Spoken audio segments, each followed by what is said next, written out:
Sometimes I wish we had a better class of trolls. But the fact is, we don't really have that much to work with. I think the one quality of the trolls I admire the least, but is so easy to poke fun at, is their complete lack of self-awareness. Something I found in myself once.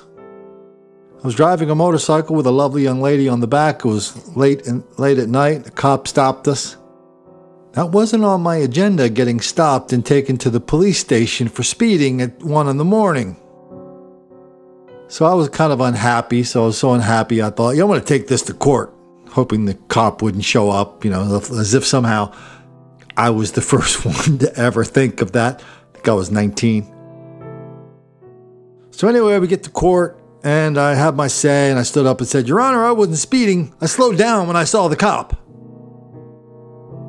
I'll take partial credit for recognizing as soon as I said it, I knew I had basically just confessed to speeding.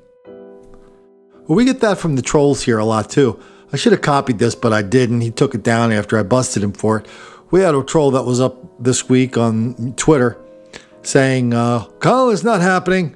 And then Colin, what do you expect to happen after you cage a wild beast for 400 years? Wouldn't you expect them to come out and be violent?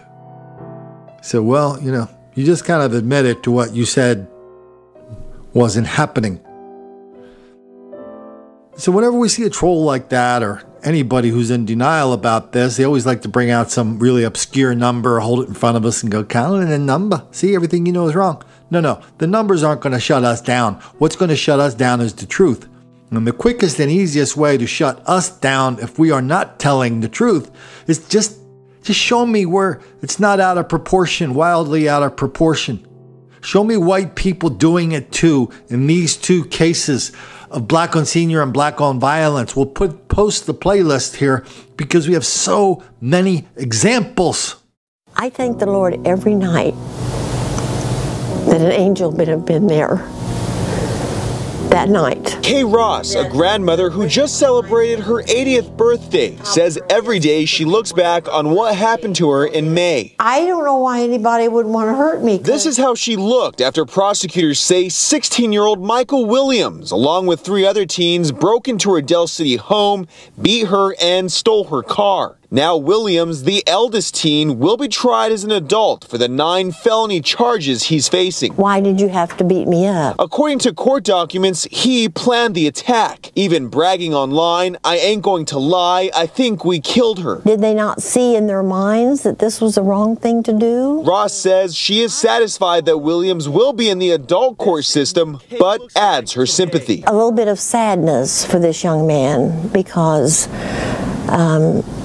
the road ahead of him is going to be bad. They came to me and started complaining. Venus Beauty Supply workers say the Wednesday night confrontation began after customer Melissa Roper and her daughter didn't like the price of a weave and the lack of customer service they apparently wanted.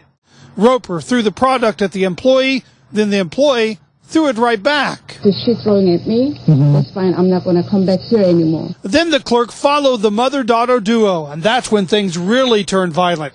The video shows the customer throwing at least 2 punches before walking out. That's just brutal. She need to be fined for that, because that's not right. You getting mad about the price of weed that she picked up. I have no words for that. Workers say the angry customer also threatened more violence. Just trying to stop it. She said, just stop doing, but I don't want to hurt you. I don't want to, grab my gun, she said. As Duluth police investigated, they spotted something. Take a look at the video. In slow motion, you can see a phone drop to the ground.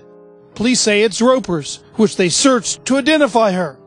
They've now charged her with battery, but so far not found her. It won't be too hard, and it's just a matter of time for her to get stopped.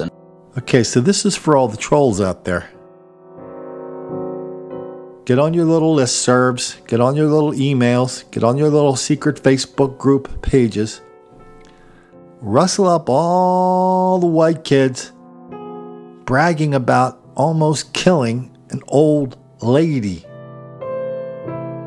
And be forewarned, I don't know why I should forewarn you or why you deserve a forewarning, but be forewarned.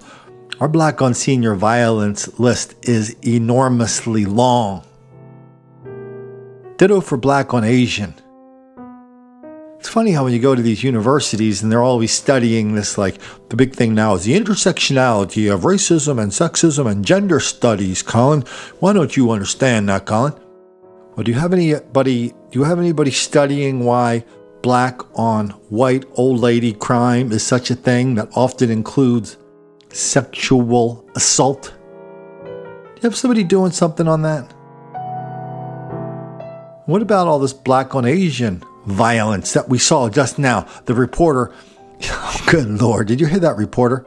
Well, she may have thrown that weave in her face because she wasn't getting the customer service she expected. Wow. Now, does anybody have any doubts why in Philadelphia they have those plexiglass windows and all those convenience stores in the ghetto? And now why they're coming down because a Black city councilwoman said that's not beneath the dignity of Black people in Philadelphia, while at the same time they're putting bulletproof glass on all the 150 cop cars in Philadelphia? Riddle me that, Riddler, and when you're done with that, give me a decent reason why there are so many Black kids angry.